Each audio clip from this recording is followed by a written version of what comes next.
जब दुनिया के सबसे अमीर इन्वेस्टर्स का जिक्र होता है तो वॉरेन बफे का नाम आता है, और जब भारत के सबसे अमीर इन्वेस्टर्स का जिक्र होता है तो नाम आता है राकेश झुनझुनवाला का। इन्हें भारत का बिग बुल कहा जाता है, और बात कुछ ऐसी है कि हाल ही में इन्होंने भारत के तेजी से बढ़ते एविएशन बाजार में अपना हाथ आजमाया है। बीते हफ्ते बिग बुल राकेश झुनझुनवाला ने एक नई एयरलाइन कंपनी लॉन्च करने का ऐलान किया है। इस नई एयरलाइन कंपनी का नाम अकासा होगा।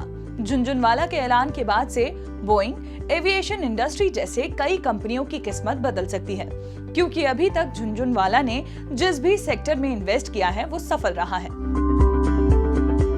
अकासा, इस कंपनी में झुनझुनवाला की 40% तक हिस्सेदारी होगी और माना जा रहा है कि वो इसमें 260 करोड़ का इन्वेस्टमेंट कर सकते हैं। ये एयरलाइन 180 पैसेंजर की क्षमता वाली होगी। ये कब शुरू होगी इस पर फिलहाल कुछ कहा नहीं गया है। कोरोना काल के चलते हवाई यात्रा ज्यादा प्रभावित हुई है, लेकिन 15 दिन के अंदर एविएशन मिनिस्ट्री से एनओसी मिलने की उम्मीद जताई जा रही है। अब ये जानते हैं कि इस एयरलाइन में राकेश झुनझुनवाला के अलावा और किसका अहम रोल होने वाला है।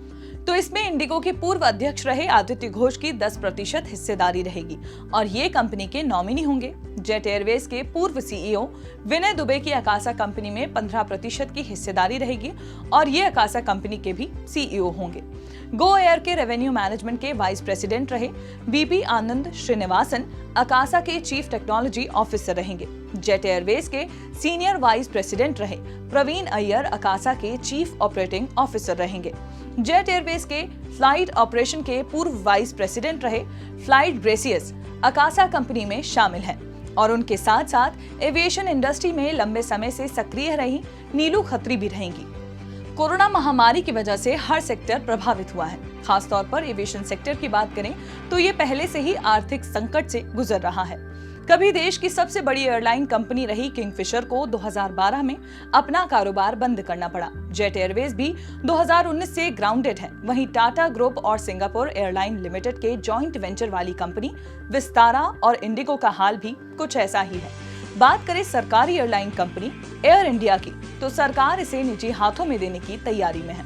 अब ऐसे में झुनझुनवाला की नई एयरलाइन कंपनी अकासा मुनाफा कैसे कमाएगी, ये देखने वाली बात होगी। झुनझुनवाला का मानना है कि कोरोना के बाद से एविएशन इंडस्ट्री की डिमांड बढ़ेगी। ऐसे में उनका फोकस छोटे शहरों और ज्यादा से ज्यादा लोगों तक विमान यात्रा की सुविधा पहुंचाकर मुनाफा कमाने पर रहेगी।